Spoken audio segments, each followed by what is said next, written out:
ಈ ದಿನ ನನ್ನ ಜೀವನದಲ್ಲಿ ಸುವರ್ಣಾಕ್ಷರದಲ್ಲಿ ಬರೆದಿಟ್ಟುಕೊಳ್ಳುವಂಥ ಒಂದು ದಿವ್ಯವಾದ ಒಂದು ದಿನ ಆಗಿದೆ. ನಮ್ಮ ಅಪರೂಪಕ್ಕೆ ನಮ್ಮ ಜೀವನದಲ್ಲಿ ಇಂಥ ಒಂದು ಘಟನೆಗಳನ್ನು ನಾವು ಪ್ರತ್ಯಕ್ಷವಾಗಿ ವೀಕ್ಷಿಸೋಕ್ಕಾಗತ್ತೆ.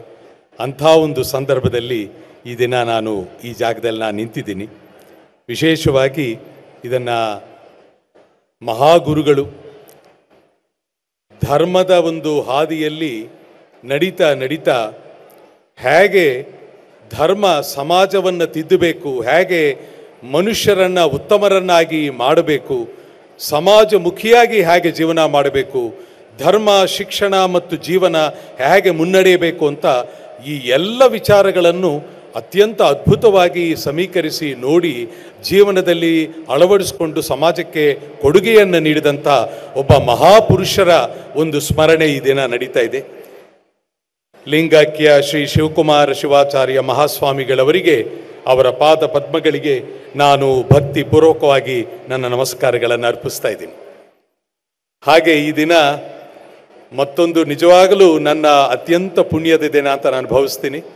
ಕಾರಣ ಇಷ್ಟೇ, ಯಾರನ್ನ ನಾನು ನೋಡಿ ಅವರ ರಚನೆಗಳನ್ನು, ಅವರ ಲೇಖನಗಳನ್ನು ಓದಿ ಅತ್ಯಂತ ಪ್ರಭಾವಿತನಾಗಿ ಅತ್ಯಂತ ಆನಂದವನ್ನು ಅನುಭವಿಸಿದ್ದೇನೋ, ಯಾರ ವಿಚಾರಗಳನ್ನು ಕೇಳಿ ಇಂಥ ಮಹೋನ್ನತವಾದಂಥ ಒಂದು ವ್ಯಕ್ತಿತ್ವದ ಸ್ವಾಮಿಗಳು ನಮ್ಮ ನಡುವೆ ಇದ್ದಾರೆ ಅಂತ ನಾನು ಆನಂದ ಪಟ್ಟಿದ್ದೇನೋ, ಅಂಥ ಮಹೋನ್ನತವಾದಂಥ ಗುರುಗಳನ್ನು, ಜಗದ್ಗುರುಗಳನ್ನು ನೇರವಾಗಿ ಪ್ರತ್ಯಕ್ಷವಾಗಿ ದರ್ಶನ ಮಾಡಿಕೊಂಡು ಅವರ ಆಶೀರ್ವಾದ ಪಡೆಯುವಂಥ ಒಂದು ಅವಕಾಶ ನನಗೆ ಲಭಿಸಿದ್ದು ನಿಜವಾಗಲೂ ನನ್ನ ಸುಕೃತ ಅಂತ ನಾನು ಭಾವಿಸ್ತೀನಿ.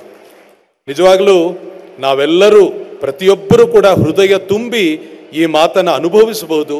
ಔಪಚಾರಿಕವಾಗಿ ಹೇಳುವಂಥ ಮಾತುಗಳೆಲ್ಲ, ಹೃದಯ ತುಂಬಿ ಆ ವೈಬ್ರೇಷನ್ನ ಅನುಭವಿಸ್ತಾ ಹೇಳುವಂಥ ಮಾತು. ಡಾಕ್ಟರ್ ಶಿವಕುಮಾರ ಶಿವಾಚಾರ್ಯ ಸ್ವಾಮಿಗಳು ಅವರಂಥ ಒಂದು ಮಹೋನ್ನತವಾದಂಥ ಒಂದು ವ್ಯಕ್ತಿತ್ವ, ಅವರ ಜ್ಞಾನ, ಅವರ ಪಾಂಡಿತ್ಯ, ಅವರ ಒಳಗಿರುವಂತಹ ಒಂದು ಅದ್ಭುತವಾದ ಸಾಮಾಜಿಕ ಚಿಂತನೆ ಇವೆಲ್ಲ ನನ್ನನ್ನು ಬೆರಗುಗೊಳಿಸಿದೆ. ಅವರ ಬಿಸಿಲು ಬೆಳೆದಂಗಳು ಒಂದು ಲೇಖನ ಮಾಲೆ ವಿಜಯ ಕರ್ನಾಟಕ ಒಂದು ಪತ್ರಿಕೆಯಲ್ಲಿ ದಿನಪತ್ರಿಕೆಯಲ್ಲಿ ರೆಗ್ಯುಲರ್ ಆಗಿ ನಾನು ಅದನ್ನು ಓದ್ತಾ ಇದ್ದೆ. ಓದ್ದಾಗಲೆಲ್ಲ ಪ್ರತಿಯೊಂದು ಒಂದು ರಚನೆಯಲ್ಲೂ, ಒಂದು ಲೇಖನದಲ್ಲೂ ಎಂಥ ಅದ್ಭುತವಾದ ಒಂದು ಥಾಟ್ ಪ್ರೋಸೆಸ್ ಅಂತ, ಒಂದು ಚಿಂತನಾ ಕ್ರಮ. ಅದರಲ್ಲಿ ನನಗೆ ತುಂಬ ಇಷ್ಟವಾಗಿದ್ದೇನೆಂತಂದರೆ, ಸ್ವಾಮಿಗಳು ಕೇವಲ ಒಂದು ಚೌಕಟ್ಟಿನಲ್ಲಿ ಇಲ್ಲದೆ ಒಂದು ವಿಶ್ವವನ್ನು ಸಮಗ್ರವಾಗಿ ನೋಡುವಂತಹ ಒಂದು ಎತ್ತರದಲ್ಲಿರೋದು. ಅದನ್ನು ವಿಹಂಗಮ ನೋಟ ಅನ್ಬೋದು ಅಥವಾ ದಾರ್ಶನಿಕ ದರ್ಶನ ಅನ್ಬೋದು. ಆ ದಾರ್ಶನಿಕತ್ವವನ್ನು ನಾನು ಗುರುಗಳಲ್ಲಿ ನಾನು ನೋಡಿದ್ದೀನಿ. ಅಂಥ ಒಂದು ವ್ಯಕ್ತಿತ್ವ ನಿಜವಾಗಲೂ ಅತ್ಯಂತ ವಿರಳ. ಸಮಾಜದಲ್ಲಿ ಎಷ್ಟೋ ಮಂದಿ ನಮ್ಮ ಗುರುಗಳನ್ನು ನಾವು ನೋಡ್ತಾ ಇರ್ತೀವಿ, ಆದರೆ ಇಂಥ ಒಬ್ಬರು ಸದ್ಗುರುಗಳು, ಜಗದ್ಗುರುಗಳು ನಮ್ಮೆಲ್ಲರ ನಡುವೆ ಇರೋದು ನಮ್ಮೆಲ್ಲರ ಒಂದು ಸುಕೃತ. ಅದು ಭಾಳ ನನಗೆ ಸಂತೋಷ ಆಗಿದೆ ಅವ್ರ ದರ್ಶನ ಮಾಡಿಕೊಂಡು. ಇವತ್ತೊಂದು ಮಾತನ್ನು ಹೇಳಬೇಕು, ನಾನಿಲ್ಲಿ ಒಬ್ಬ ನಟನಾಗಿ ಅಥವಾ ನೃತ್ಯ ಕಲಾವಿದನಾಗಿ ಆ ರೀತಿಯಾಗಿ ನಾನು ಇಲ್ಲಿ ಬಂದಿಲ್ಲ. ಇಲ್ಲಿ ಬಂದಾಗಲೇ ಒಂದು ಅವೇರ್ನೆಸ್ನಲ್ಲಿ ಆಗ್ತಾ ಇತ್ತು. ಅದೇನಂತಂದರೆ, ನಾನು ಇಲ್ಲಿ ಅತ್ಯಂತ ಸಾಮಾನ್ಯ ಒಬ್ಬ ಶರಣ ಅಷ್ಟೆ. ಆ ಶರಣ ಭಾವದಲ್ಲಿ ನಾನು ಈ ಜಾಗದಲ್ಲಿ, ಈ ವೇದಿಕೆಯಲ್ಲಿ ನಾನು ನಿಂತಿದ್ದೀನಿ. ಇದು ನಮ್ಮೆಲ್ಲರ ಜೀವನದ ಅತ್ಯಂತ ಒಂದು ದೊಡ್ಡ ಒಂದು ಅನುಗ್ರಹ ಇದು. ನಾನು ಕೆಲವು ವರ್ಷಗಳ ಹಿಂದೆ ಸಾಣೇಹಳ್ಳಿಗೆ ಹೋಗಿದ್ದಾಗ ಅಲ್ಲಿ ಪೂಜ್ಯ ಲಿಂಗೈಕ್ಯ ಶಿವಕುಮಾರ ಶಿವಾಚಾರ್ಯ ಸ್ವಾಮಿಗಳ ಅವರ ಜೀವನ ಕುರಿತಾದಂಥ ಮಹಾಬೆಳಗು ನಾಟಕವನ್ನು ನೋಡುವಂಥ ಒಂದು ಭಾಗ್ಯ ಸಿಕ್ಕಿತ್ತು. ಆಗ ಅವರ ಆ ನಾಟಕದಲ್ಲಿ ನೋಡ್ತಾನೆ ಅಲ್ಲಿ ಜೊತೆಗೆ ಪೂಜ್ಯ ಗುರುಗಳ ಆ ಪಾತ್ರಗಳು, ಅವರಲ್ಲಿ ಆ ಗುರು ವಾತ್ಸಲ್ಯ, ಅವರು ಹಿರಿಯ ನಮ್ಮ ಗುರುಗಳನ್ನು ಹೇಗೆ ಅವರು ಸ್ವೀಕಾರ ಮಾಡಿದ್ರು, ಅವರನ್ನ ಪೋಷಿಸಿದ್ರು, ಆ ವಾತ್ಸಲ್ಯವನ್ನು ತೋರಿದ್ರು, ಅವರು ಬೆಳೆದಿದ್ದ ರೀತಿ, ಇದೆಲ್ಲ ನಾನು ನೋಡಿ ನಿಜವಾಗ್ಲೂ ಹೃದಯ ತುಂಬಿ ಬಂದಿತ್ತು. ಅಂಥ ಒಂದು ಅದ್ಭುತವಾದ ಒಂದು ಅನುಭವ ನನಗೆ ಆ ನಾಟಕದಲ್ಲಿ ನಾನು ನೋಡಿದೆ. ಬಹಳ ಸೊಗಸಾದ ನಾಟಕ ಅದು, ಮಹಾಬೆಳಗು ನಾಟಕ. ಆಗಲೇ ಅದೆಲ್ಲ ನಡೀತಾನೆ ಗುರುಗಳ ಪರಿಚಯ ನನಗಾಗಿತ್ತು. ತರಳಬಾಳು ಸಂಸ್ಥಾನ ಇದು ಅತ್ಯಂತ ಉತ್ಕೃಷ್ಟ ಮಟ್ಟವಾದಂಥ ಒಂದು ಸಮಾಜ ಸೇವೆ ಮಾಡ್ತಾ ಇದೆ. ಧಾರ್ಮಿಕ, ಶೈಕ್ಷಣಿಕ, ಸಾಮಾಜಿಕ ಯಾವ ಆಯಾಮ ಇಲ್ಲ ಇಲ್ಲಿ. ಎಲ್ಲ ಆಯಾಮಗಳಲ್ಲೂ ಅದ್ಭುತವಾದಂಥ ಒಂದು ಆ ಪ್ರಜ್ಞೆ ಇದೆಯಲ್ಲ, ಪ್ರಜ್ಞೆ ಅದು ಬಹಳ ದೊಡ್ಡದದು. ಆಗಲೇ ಹಿರಿಯರೊಬ್ಬರು ಹೇಳಿದ್ರು, ಆ ಮಾತು ಬಹಳ ಸತ್ಯ. ಅದೇನಂತಂದ್ರೆ, ಒಂದು ಅದ್ಭುತವಾದ ಕ್ರಿಯೆ ಆಗಬೇಕಾದರೆ ಅದರಲ್ಲಿ ಬಹಳ ಮುಖ್ಯವಾಗಿರಬೇಕಾಗಿರೋದು 3 ಶಕ್ತಿ: ಇಚ್ಛಾಶಕ್ತಿ, ಕ್ರಿಯಾಶಕ್ತಿ, ಜ್ಞಾನಶಕ್ತಿ. ಈ 3 ಶಕ್ತಿಗಳು ಮನುಷ್ಯನಲ್ಲಿ ಇದ್ದಾಗ ನಾವು ನಮ್ಮ ಕಾರ್ಯವನ್ನ ಅತ್ಯಂತ ಸಮರ್ಪಕವಾಗಿ ಉಪಯುಕ್ತವಾಗಿ ಚೆನ್ನಾಗಿ ಮಾಡೋದಕ್ಕಾಗತ್ತೆ. ಆದರೆ ಅಂಥ ಒಂದು ಭಾವನೆಯಲ್ಲಿ ಬಹಳ ಮಹತ್ತರವಾದಂಥ ಇಚ್ಛಾಶಕ್ತಿ, ಜ್ಞಾನಶಕ್ತಿ, ಕ್ರಿಯಾಶಕ್ತಿಗಳನ್ನು ಪೂಜ್ಯ ಗುರುಗಳಲ್ಲಿ ನಾವು ನೋಡ್ಬೋದು. ಅದು ಸಾಮಾನ್ಯವಾದ ಇಚ್ಛಾಶಕ್ತಿ ಅಲ್ಲ, ಅದು ಬಹಳ ಬೃಹತ್ತಾಗಿರಬೇಕು, ಅದರಲ್ಲಿ ವಿಷನ್ ಇರಬೇಕು. ಅದನ್ನು ದಾರ್ಶನಿಕತೆ ಅಂತಾರೆ. ದಾರ್ಶನಿಕರಾಗಿ ಅಂದರೆ ಅಲ್ಲಿ ಬಹಳ ಮುಖ್ಯ ಏನಂತಂದರೆ, ಪ್ರತಿಯೊಬ್ಬರೂ ಪಾಂಡಿತ್ಯವನ್ನು ಪಡೆಯಬಹುದು, ತಿಳ್ಕೋಬಹುದು. ಆದರೆ ಸತ್ಯವನ್ನು ನಿಜವಾಗಲೂ ಇರೋ ಹಾಗೆ ಗ್ರಹಿಸುವಂತಹ ಒಂದು ಪ್ರಜ್ಞೆ ಇದೆಯಲ್ಲ, ಅದು ದೊಡ್ಡ ಅಂತಹ ಪ್ರಜ್ಞೆ. ಅದು ಎಲ್ಲರಿಗೂ ಸಾಮಾನ್ಯವಾಗಿ ಸಿಗೋದಿಲ್ಲ. ನಾವು ಗ್ರಂಥಗಳ ಅಧ್ಯಯನದಿಂದ, ಶಾಸ್ತ್ರಗಳ ಅಧ್ಯಯನದಿಂದ ಪಾಂಡಿತ್ಯವನ್ನು ಪಡಿಬೋದು, ಒಬ್ಬ ಮಹಾ ವಿದ್ವಾಂಸ ಅಂತ ಕರೆಸ್ಕೋಬೋದು. ಆದರೆ ಸತ್ಯವನ್ನು ಹೇಗಿದೆ ಅಂತ ಅದನ್ನು ನಿಜವಾಗಲೂ ಅದರ ಒಳಗಿನ ತಿರುಳನ್ನು ಅರ್ಥ ಮಾಡ್ಕೋಬೇಕಾದ್ರೆ, ಅದರಲ್ಲಿರುವಂಥ ದೈವತ್ವವನ್ನು ತಿಳಿಬೇಕಾದರೆ, ಸತ್ಯ ಅಂತಂದರೆ ಅದೇ ಸತ್ಯ ಅಂತಂದ್ರೆ ಶುದ್ಧ ಚೈತನ್ಯ, ಅದು ದಿವ್ಯತೆಯ ದೈವತ್ವ.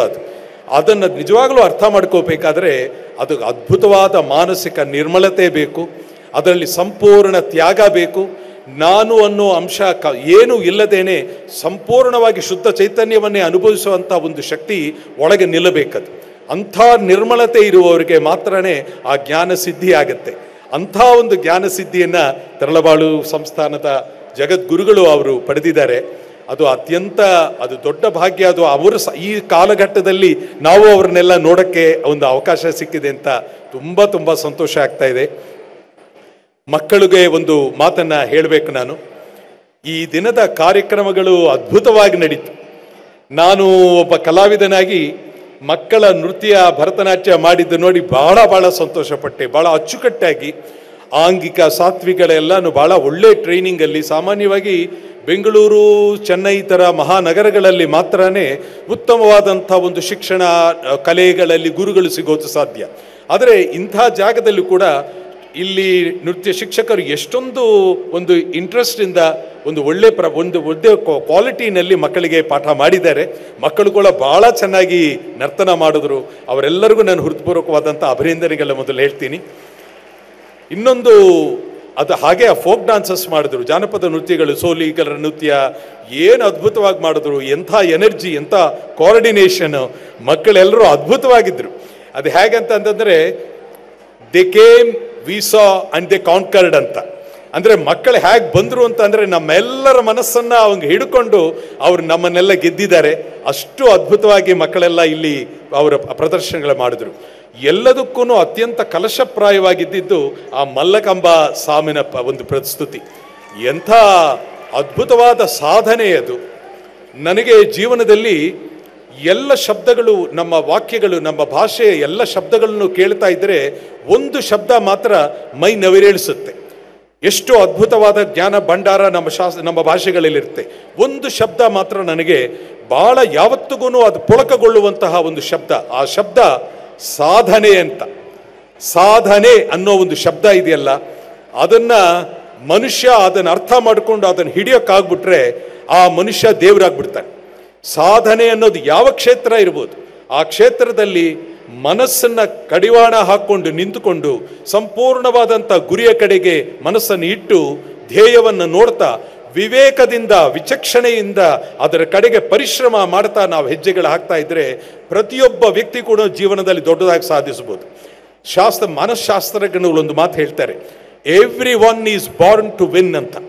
ಅಂದರೆ ಜೀವನದಲ್ಲಿ ಬದುಕಿನಲ್ಲಿ ಹುಟ್ಟಿದಂಥ, ಜಗತ್ತಿನಲ್ಲಿ ಹುಟ್ಟಿದಂಥ ಪ್ರತಿಯೊಂದು ಜೀವಿಯೂ ಕೂಡ, ಪ್ರತಿಯೊಂದು ಮಗುವೂ ಕೂಡ ಜೀವನದಲ್ಲಿ ಯಶಸ್ಸನ್ನು ಗಳಿಸುವಂತಹ ಒಂದು ಅಂತಃಶಕ್ತಿಯನ್ನು ಪಡೆದೇ ಹುಟ್ಟಿರ್ತಾರೆ. ಆದರೆ ಅದು ಏನು ಲೋಪ ಆಗತ್ತೆ ಅಂತಂದರೆ ಅವರಲ್ಲಿ ಪರಿಶ್ರಮಕ್ಕೆ ಅದಕ್ಕೆ ತೊಡಗಲ್ಲ, ಸಾಧನೆಯನ್ನು ಮಾಡಲ್ಲ. ಬರ್ತಾ ಬರ್ತಾ ಡೈವರ್ಷನ್ ಆಫ್ ದಿ ಮೈಂಡಿಂದ ಅವರ ಶಕ್ತಿಯನ್ನು, ಅಂತಃಶಕ್ತಿಯನ್ನು ನಾವು ಕಳ್ಕೊತೀವಿ. ಅದಕ್ಕೆ ಬಹಳ ಮುಖ್ಯ, every one can win. And ವಿವೇಕಾನಂದರು ಹೇಳಿದೊಂದು ಮಾತನ್ನು ನಾವು ಜ್ಞಾಪಿಸ್ಕೋಬಹುದು, man is the maker of his destiny ಅಂತ. ನಮ್ಮ ಜೀವನವನ್ನು ಹೇಗೆ ರೂಪಿಸಬೇಕು ಅಂತ ಒಂದು ಶಕ್ತಿ ಅದು ನಮ್ಮ ಒಳಗೆ ಇದೆ. ಅದಕ್ಕೆ ಸರಿಯಾದ ಗುರುಗಳ ಮಾರ್ಗದರ್ಶನವನ್ನು ಪಡಿತಾ ಆ ಮಾರ್ಗದಲ್ಲಿ ನಡೀತಾ ನಾವು ಧೈರ್ಯದಿಂದ, ಧೃತಿಯಿಂದ, ನಿಶ್ಚಲತೆಯಿಂದ, ಚಂಚಲತೆ ಇಲ್ಲದೆ ನಾವು ಮುನ್ನಡೆದ್ರೆ ಅಂಥ man can make his life as he wants ಅಂತ. ನಾವು ಹಾಳು ಮಾಡಿಕೊಳ್ಳದೆ ಜೀವನವನ್ನು ಮಾಡಬೇಕು. ತುಂಬ ಅದೃಷ್ಟ ಏನಂತಂದರೆ ಇಲ್ಲಿರುವಂಥ ಮಕ್ಕಳು ಅತ್ಯಂತ ಉತ್ಕೃಷ್ಟ ಮಟ್ಟವಾದಂಥ ಒಂದು ಶೈಕ್ಷಣಿಕ ಸಂಸ್ಥೆಯಲ್ಲಿ, ಒಂದು ಅದ್ಭುತವಾದ ಜ್ಞಾನ ಸಂಸ್ಥೆಯಲ್ಲಿ ನೀವೆಲ್ಲರೂ ಓದ್ತಾ ಇದ್ದೀರಾ. ಇದೆಲ್ಲ ಇಂಥ ಭಾಗ್ಯ ಎಲ್ರಿಗೂ ಸಿಗೋದಿಲ್ಲ. ಇಡೀ ದೇಶದಲ್ಲಿ ಎಲ್ಲೆಲ್ಲೋ ದೊಡ್ಡ ದೊಡ್ಡ ಸ್ಕೂಲ್ಗಳು ಅಂತ ಲಕ್ಷಾಂತರ ರೂಪಾಯಿ ಖರ್ಚು ಮಾಡಿ ಅತ್ಯಂತ ಆಡಂಬರವಾದಂಥ ಶಾಲೆಗಳಲ್ಲಿ ವಿದ್ಯೆಯನ್ನು ಕಲಿತಾರೆ. ಆ ವಿದ್ಯೆಗಳೆಲ್ಲದೂ ಕೂಡ ಕೇವಲ ಮಾರ್ಕ್ಸ್ ಅಂತ ನಡೀತಾ ಇರುತ್ತೆ. ಆದರೆ ಮಾರ್ಕ್ಸ್ಗಿಂತ ಭಾಳ ಮುಖ್ಯವಾದದ್ದು ಮಾರ್ಕ್ಗಳು ತಗೊಳ್ಳೋದು, ಸರ್ಟಿಫಿಕೇಟ್ ಭಾಳ ಮುಖ್ಯನೇ. ಆದರೆ ಸರ್ಟಿಫಿಕೇಟ್ ನಮ್ಮ ವ್ಯಕ್ತಿತ್ವ ಅಲ್ಲ. ನಿಜವಾದ ಶಿಕ್ಷಣ ಅಂತಂದರೆ ವ್ಯಕ್ತಿತ್ವದ ಒಂದು ಸುಂದರವಾದ ವ್ಯಕ್ತಿತ್ವವನ್ನು ನಿರ್ಮಾಣ ಮಾಡೋದೇ ಶಿಕ್ಷಣ. ಅದು ಅಂಥ ಕೆಲಸವನ್ನು ತರಳಬಾಳು ಸಂಸ್ಥೆ ಮಾಡ್ತಾ ಇದೆ. ಇಲ್ಲಿ ಮಕ್ಕಳೆಲ್ಲ ನಿಜವಾಗ್ಲೂ ನೀವೆಲ್ಲ ಅದೃಷ್ಟವಂತರು. ನಿಮ್ಮಲ್ಲೆಲ್ಲ ನೋಡಿದ್ರೆ ನನಗೆ ತುಂಬ ನಾನಿಲ್ಲಿ ಇಂಥ ಶಾಲೆಯಲ್ಲಿ ಓದಲಿಲ್ವಲ್ಲ ಅಂತ ಒಂದು ಕ್ಷಣ ನನಗೆ ಅನಿಸ್ತು. ಅದೊಂದು ಭಾಗ್ಯ. ಅದು ಈ ಥರ ಜಾಗದಲ್ಲಿ ಈಗಿರೋದು. ಈಗಲೂ ಕೂಡ ನಾನು ಒಬ್ಬ ವಿದ್ಯಾರ್ಥಿಯಾಗಿ ಇಲ್ಲಿ ನಿಂತಿದ್ದೀನಿ. ಮಕ್ಕಳನ್ನು ನೋಡ್ತಾ ನೋಡ್ತಾ ತುಂಬ ಸಂತೋಷ ಆಗಿದೆ. ಇದೊಂದು ಅತ್ಯಂತ ಪುಣ್ಯದ ವಿಚಾರ. ಇದು ನಮ್ಮ ಎಜುಕೇಷನ್ ಸಿಸ್ಟಮ್ನಲ್ಲಿ ಒಂದು ಎಲ್ಲ ಕಡೆ ನಮ್ಮ ಸಮಾಜದಲ್ಲಿ ಇವಾಗ ಒಂದು ಅರಿವಿಗೆ ಬರ್ತಾ ಇರೋವಂಥ ಒಂದು ವಿಚಾರ ಇದೆ. ವೈಸ್ ಚಾನ್ಸಲರ್ ಇದ್ದಾರೆ, ಹಿರಿಯ ಅಮ್ಮ ಕೂಡ ತುಂಬ ಚೆನ್ನಾಗಿ ಮಾತಾಡಿದ್ರು. ಒಂದು ಮಾತನ್ನು ಹೇಳಬೇಕು. ಪ್ರತಿಯೊಂದು ಶಾಲೆಯಲ್ಲೂ ಶಿಕ್ಷಣ ವಿಚಾರಗಳಲ್ಲಿ ಎಲ್ಲರೂ ಗಮನಿಸೋದು ಇಂಟೆಲಿಜೆಂಟ್ ಕೋಶೆಂಟ್ ಅಂತ. ಅರ್ಥ ಮಾಡ್ಕೋಬೋದು, ತುಂಬ ಜನಕ್ಕೆ ಅರ್ಥ ಆಗಲಿ ಅಂತ ಹೇಳಿ ಪ್ರಯತ್ನ ಮಾಡ್ತಾ ಇದ್ದೀನಿ. ಇಂಟೆಲಿಜೆಂಟ್ ಕೋಶೆಂಟ್ ಅನ್ನೋದು ಅಂದರೆ ಇನ್ಫಾರ್ಮೇಷನ್ನ ಕೊಡ್ತಾ ಮನುಷ್ಯನ ಒಂದು ಇಂಟೆಲಿಜೆನ್ಸ್ನ, ಇನ್ಫಾರ್ಮೇಷನ್ನ ನಾವು ತುಂಬುವಂಥ ಕೆಲಸವನ್ನು ಶಿಕ್ಷಣ ಸಂಸ್ಥೆಗಳು ಬಹುತೇಕ ಮಾಡ್ತಾ ಇದೆ, ಇಂದಿನ ಎಜುಕೇಷನ್ ಸಿಸ್ಟಮ್. ಆದರೆ ವಿಶ್ವದ ಎಲ್ಲ ಕಡೆ ಮಕ್ಕಳು ಹೇಗೆ ಜೀವನ ಮಾಡ್ತಾ ಇದ್ದಾರೆ ಅಂತ ಒಂದು ರಿಸರ್ಚ್ ಮಾಡಿದ್ರಲ್ಲಿ ಸ್ಟ್ಯಾಟಿಸ್ಟಿಕ್ಕಲ್ಲಿ ಗೊತ್ತಾಗಿದ್ದೇನಂತಂದರೆ ಅದಕ್ಕಿಂತ ಬಹಳ ಮುಖ್ಯವಾದದ್ದು, ಇಂಟೆಲಿಜೆಂಟ್ ಕೋಶೆಂಟ್ಗಿಂತ ಮುಖ್ಯವಾದದ್ದು ಇನ್ನೊಂದಿದೆ ಅಂತ ಇತ್ತೀಚಿನ ಅಂದರೆ ಈ ಕಳೆದ ಒಂದು 30 ವರ್ಷಗಳಲ್ಲಿ ಅದು ಕಂಡುಹಿಡಿದಿದ್ದಾರೆ. ಅದೇನಂತಂದರೆ ಎಮೋಷನಲ್ ಕೋಶೆಂಟ್ ಅಂತ. ಮನುಷ್ಯನ ಭಾವನಾ ಪ್ರಪಂಚ ವ್ಯಕ್ತಿತ್ವವನ್ನು ಇಂಟೆಲಿಜೆಂಟ್ ಕೋಶೆಂಟ್ಗಿಂತ ಎತ್ತರವಾದ ಸ್ಥಾನದಲ್ಲಿ ನಿಲ್ಲಿಸುತ್ತೆ. ಹಾಗಾಗಿರೋದ್ರಿಂದ ನಮ್ಮ ಭಾವನೆಗಳನ್ನು, ಅಂತರಂಗವನ್ನು ಶುದ್ಧಿಯಾಗಿಟ್ಕೋಬೇಕು. ನಮ್ಮ ಭಾವನೆಗಳೇ ನಮ್ಮ ವ್ಯಕ್ತಿತ್ವವನ್ನು ರೂಪಿಸೋದ್ರಿಂದ ನಮ್ಮ ಆಲೋಚನೆಗಳು, ಭಾವನೆಗಳನ್ನು ಚೆನ್ನಾಗಿಟ್ಕೋಬೇಕು. ಎಮೋಷನಲ್ ಕೋಶೆಂಟ್ ಅಂತ ಭಾಳ ಮುಖ್ಯ ಅಂತ ವೈಸ್ ಚಾನ್ಸಲರ್ ಭಾಳ ಒಳ್ಳೆ ಮಾತನ್ನು ಹೇಳಿದರು. ಹೇಗೆ ನಾನು ಬುದ್ಧಿವಂತನಾದರೆ ಸಾಲದು, ಎಲ್ಲರ ಜೊತೆ ಬೆರೆಯೋದನ್ನು ಕಲಿಬೇಕು, ಎಲ್ಲರ ಜೊತೆ ಹಂಚಿಕೊಳ್ಳೋದನ್ನು ಕಲಿಬೇಕು. ಅದನ್ನು ಕಲಿತಾಗಲೇ ವ್ಯಕ್ತಿ ನಿಜವಾಗ್ಲೂ ಒಳ್ಳೆ ವ್ಯಕ್ತಿತ್ವವನ್ನು ಪಡೆಯೋಕ್ಕೆ ಸಾಧ್ಯ. ಈ ಇಂಟೆಲಿಜೆಂಟ್ ಕೋಶೆಂಟ್ ಮತ್ತು ಎಮೋಷನಲ್ ಕೋಶೆಂಟ್ಗಿಂತ ದಾಟಿ ನಮ್ಮ ಋಷಿಗಳು, ನಮ್ಮ ದಾರ್ಶನಿಕರು, ನಮ್ಮ ಮಹಾಜ್ಞಾನಿಗಳು ಇನ್ನೊಂದು ಮಾತನ್ನು ಸಾವಿರಾರು ವರ್ಷಗಳ ಮುಂಚೆನೇ ಹೇಳಿದ್ದಾರೆ. ಬುದ್ಧಿಗಿಂತ, ನಮ್ಮ ಭಾವ ಪ್ರಪಂಚಗಿಂತ ಬಹಳ ಮುಖ್ಯವಾದದ್ದು ಅದು ಸ್ಪಿರಿಚುವಲ್ ಕೋಶೆಂಟ್ ಅಂತ. ಅದು ಧರ್ಮವನ್ನು, ಅಂದರೆ ಒಳಗಿನ ನಮ್ಮ ಆತ್ಮವನ್ನು ನಾವು ತಿಳ್ಕೊಳ್ಳುವಂಥ ಒಂದು ಶಕ್ತಿ. ಅದು ನಮ್ಮ ಒಳಗೆ ಇದೆ, ಸ್ಪಿರಿಚುವಲ್ ಕೋಶೆಂಟ್. ಆ ಸ್ಪಿರಿಚುವಲ್ ಕೋಶೆಂಟನ್ನು ಬೆಳೆಸ್ತಾ ನಾವು ಜೀವನವನ್ನು ನಡೆಸಿದ್ರೆ ಅದು ನಮ್ಮ ರಥವನ್ನು ನಡೆಸುವಂಥ ಸಾರಥಿ ಆಗಿರಬೇಕು. ನಮ್ಮ ಜೀವನದ ರಥವನ್ನು ನಾವು ನಡೆಸೋದು ಮನಸ್ಸಿನಿಂದ ಆಗಬಾರದು. ಅದು ದೈವವನ್ನು ನಾವು ಮನಸ್ಸಿನಲ್ಲಿ ಕೂಡಿಸ್ಕೊಂಡು ನಮ್ಮ ಜೀವನದ ರಥವನ್ನು ನಡೆಸಬೇಕು ಅಂತ. ಅದೇ ಭಗವದ್ಗೀತೆಯ ಕುರುಕ್ಷೇತ್ರದಲ್ಲಿ ಅರ್ಜುನ ಅಲ್ಲಿ ಸಾರಥಿಯಾಗಿ ಕೃಷ್ಣ ಇರುವಂಥ ಸಂದೇಶ. ಅಲ್ಲಿ ಅರ್ಜುನ, ನಾವೆಲ್ಲರೂ ಅರ್ಜುನರೇ, ಅಲ್ಲಿ ರಥವನ್ನು ನಡೆಸ್ತಾ ಇರೋದು ಕೃಷ್ಣ. ಆ ಕೃಷ್ಣ ಯಾರೂ ಅಲ್ಲ, ನಮ್ಮ ಮನಸ್ಸಿನ ಒಳಗೆ ಕೂತಿರುವಂತಹ ವಿಜ್ಞಾನ, ಮಹಾಜ್ಞಾನ, ಪ್ರಜ್ಞಾಶಕ್ತಿ. ಆ ಪ್ರಜ್ಞಾಶಕ್ತಿಯನ್ನು ಆ ಗುರುವಿನ ಸ್ಮರಣೆಯಲ್ಲಿ ನಾವು ಒಳಗೆ ಬೆಳೆಸ್ಕೋಬೇಕದು. ಆ ಒಳಗೆ ಬೆಳೆಸ್ಕೊಂಡಾಗ ರಥವನ್ನು ನಡೆಸೋ ವ್ಯಕ್ತಿ ಯಾವಾಗಲೂ ಅದನ್ನು ನಡೆಸ್ತಾ ಇರೋವನು ಒಳಗಡೆ ಅಂತ ಶುದ್ಧವಾದ ಅಂತಃಕರಣದಿಂದ, ಒಳ್ಳೆಯ ಜ್ಞಾನದಿಂದ ಯಾವಾಗ ನಡೆಸ್ತೀವೋ ಆವಾಗ ನಮ್ಮ ಜೀವನ ಯಾತ್ರೆ ಚೆನ್ನಾಗಿ ಆಗುತ್ತೆ. ಹಾಗಾಗಿ ಮಕ್ಕಳಲ್ಲೆಲ್ಲ ನಿಮ್ಮ ಸಾಧನೆಯನ್ನು ಅತ್ಯಂತ ನಿಷ್ಠೆಯಿಂದ ಮಾಡಿ. 25% ನಿಮ್ಮ ಇನ್ಸ್ಪಿರೇಷನ್, 75% ಪರ್ಸ್ಪಿರೇಷನ್ ಅಂತ ನಮ್ಮ ಹಿರಿಯರು ಹೇಳ್ತಾ ಇದ್ರು. ನಾವು ನೃತ್ಯವನ್ನು ಕಲಿಬೇಕಾದ್ರೆ ಸುಮಾರು ಪ್ರತಿದಿನ 6 ರಿಂದ 8 ಗಂಟೆ ನಾವು ಅಭ್ಯಾಸ ಮಾಡ್ತಾ ಇದ್ವಿ. ನಾನು ನನ್ನ ಧರ್ಮಪತ್ನಿ ನಾವು ಹೆಸರು ಮಾಡಿದ್ವಿ ಅಂತ ಸುಮ್ಮನೆ ಇರ್ತಾ ಇರಲಿಲ್ಲ. ನಾವು 6 ರಿಂದ 8 ಗಂಟೆ ದಿನಕ್ಕೆ 6 ರಿಂದ 8 ಗಂಟೆ ಡಾನ್ಸ್ ಮಾಡದೆ ದಿನಗಳೇ ಕಲಿತಾ ಇರಲಿಲ್ಲ. ಹಾಗೆ ಮಾಡಿ ಮಾಡಿ ಆ ಸಾಧನೆ ನಮ್ಮನ್ನು ಎಲ್ಲೋ ಕರ್ಕೊಂಡು ಹೋಯಿತು. ಸಾಧನೆ ಮಾಡ್ತಾ ಇರೋವಾಗ ಭಾಳ ಅದ್ಭುತವಾದ ವಿಚಾರ ಒಂದಾಗುತ್ತೆ. ಅದೇನಂತಂದರೆ, ಒಳಗಿನ ದಿವ್ಯ ಶಕ್ತಿ ನಿಮ್ಮಲ್ಲಿ ಒಂದು ಅದ್ಭುತವಾದ ಪ್ರಚೋದನೆಯನ್ನು ಮಾಡುತ್ತೆ. ಸಾಧನೆ ಮಾಡ್ತಾ ಇರುವಾಗ ಅದು ಒಂದು ಯೋಗ ಸ್ಥಿತಿ. ಅದು ಹೇಗೆ ಯೋಗ ಮಾಡ್ತಾ ಮಾಡ್ತಾ ನಮಗೆ ಧ್ಯಾನ ಮಾಡ್ತಾ ಇರುವಾಗ ಒಳಗಿನ ಶಕ್ತಿ, ಅಂತಃಶಕ್ತಿ ಅಂದರೆ ಪರಮಾತ್ಮನ ಜ್ಯೋತಿ ಹೇಗೆ ಬೆಳಗುತ್ತೋ ಹಾಗೆ ಸಾಧನೆ ಮಾಡೋಂಥ ನಿಮ್ಮ ಮನಸ್ಸಿನಲ್ಲಿ ಕೂಡ, ನಿಮ್ಮಲ್ಲಿ ಕೂಡ ಅಂಥ ಒಂದು ಶಕ್ತಿ ಜಾಗೃತವಾಗುತ್ತೆ. ಅದ್ಭುತವಾದನ್ನು ನೀವು ಮಾಡ್ಬೋದು. ಇಂಥ ಒಂದು ಕೆಲಸಕ್ಕೆ ಇನ್ನೇನು ಪ್ರೇರಣೆ ಬೇಕು? ಎಂಥ ಮಹಾತ್ಮರು! ಆ ಮಹಾತ್ಮರನ್ನು ನೋಡಿದ್ರೇ ಮೈಯೆಲ್ಲ ಪುಳಕ ಆಗುತ್ತೆ. ಅವ್ರು ಮಾಡಿದ ಕೆಲಸಗಳನ್ನ ಕೇಳ್ತಾ ಇದ್ರೇ ಎಷ್ಟು ರೋಮಾಂಚನವಾಗ್ತಾ ಇತ್ತು. ಅಂಥ ಲಿಂಗೈಕ್ಯ ಗುರುಗಳು ಅಂಥ ದೊಡ್ಡ ಕೆಲಸ ಮಾಡಿದ್ದಾರೆ. ಅವರ ಆದರ್ಶ ನಮಗೆ ಬೇಕು. ಹಾಗೆ ಇಲ್ಲಿ ನೇರವಾಗಿ ಪ್ರತ್ಯಕ್ಷವಾಗಿದ್ದು ಈ ಒಂದು ತರಳಬಾಳು ಸಂಸ್ಥೆಯ ಮೂಲಕ ಅದ್ಭುತವಾದ ಒಂದು ಸಾಮಾಜಿಕ ಕೊಡುಗೆಯನ್ನು ನೀಡ್ತಾ ಇರುವಂಥ ಪೂಜ್ಯ ಗುರುಗಳ ಮಾರ್ಗದರ್ಶನ ಇದೆ, ಒಂದು ದಾರ್ಶನಿಕರ ಮಾರ್ಗದರ್ಶನ ಇದೆ. ಇದೆಲ್ಲ ಎಲ್ಲರ ಪುಣ್ಯ. ಅದು ಕೇವಲ ಇಲ್ಲಿ ಓದ್ತಾ ಇರೋರ ಪುಣ್ಯ ಅಲ್ಲ, ಪೋಷಕರ ಪುಣ್ಯ ಅಲ್ಲ, ಇಡೀ ನಾಡಿನ ಪುಣ್ಯ. ಅಂಥ ವ್ಯಕ್ತಿ ಅಂಥ ಒಂದು ಜ್ಞಾನವನ್ನು ಕೊಡ್ತಾ ಇರೋದು ತುಂಬ ತುಂಬ ಸಂತೋಷ ಆಗಿದೆ.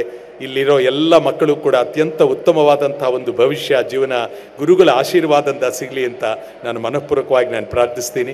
ಹಾಗೆ ಎಲ್ಲ ಇಲ್ಲಿ ಬಂದು ನೋಡಿದಂಥ ಎಲ್ಲ ಹಿರಿಯರು, ನನ್ನ ಚಿತ್ರಗಳನ್ನು ನೋಡಿ, ನನ್ನ ಕಲೆಯನ್ನು ನೋಡಿ ಇಷ್ಟಪಟ್ಟು ಆಶೀರ್ವಾದ ಮಾಡಿದಂಥ ನಿಮ್ಮೆಲ್ಲರಿಗೂ ಕೂಡ ನಾನು ಹೃತ್ಪೂರ್ವಕವಾದಂಥ ಸಾಷ್ಟಾಂಗ ನಮಸ್ಕಾರವನ್ನು ಅರ್ಪಿಸ್ತೀನಿ. ಮತ್ತೊಮ್ಮೆ ಇಲ್ಲಿ ನಾನು ಕರೆಸ್ಕೊಂಡು ನನಗೆ ಅವ್ರ ಪಕ್ಕದಲ್ಲಿ ಕೂತ್ಕೊಳ್ಳೋದು ಎಂಥ ನನಗೆ ಮೈಯೆಲ್ಲ ಜುಮ್ ಅಂತ ಅನ್ನಿಸ್ತಾ ಇತ್ತು. ಅವ್ರ ಪ್ರೀತಿಯಿಂದ ಕರೆದು ಒಂದು ಮಗುವಿನಂತೆ ನೋಡಿ, ಅವರು ಅಂಥ ದೊಡ್ಡ ಗುರುಗಳು. ಅವ್ರು ನನ್ನ ನೋಡಿದ ರೀತಿಯಂತೂ ನನಗೆ ತುಂಬ ತುಂಬ ಧನ್ಯನಾದಂಥ ಒಂದು ಭಾವನೆಯಾಗಿದೆ. ಪೂಜ್ಯರಿಗೆ ನನ್ನ ಮತ್ತೆ ಪ್ರೀತಿಪೂರ್ವಕವಾಗಿ, ಭಕ್ತಿಪೂರ್ವಕವಾಗಿ ನನ್ನ ಸಾಷ್ಟಾಂಗ ನಮಸ್ಕಾರ ಅರ್ಪಿಸ್ತೀನಿ. ಎಲ್ಲರಿಗೂ ಒಳ್ಳೆಯದಾಗಲಿ. ನಮಸ್ಕಾರ.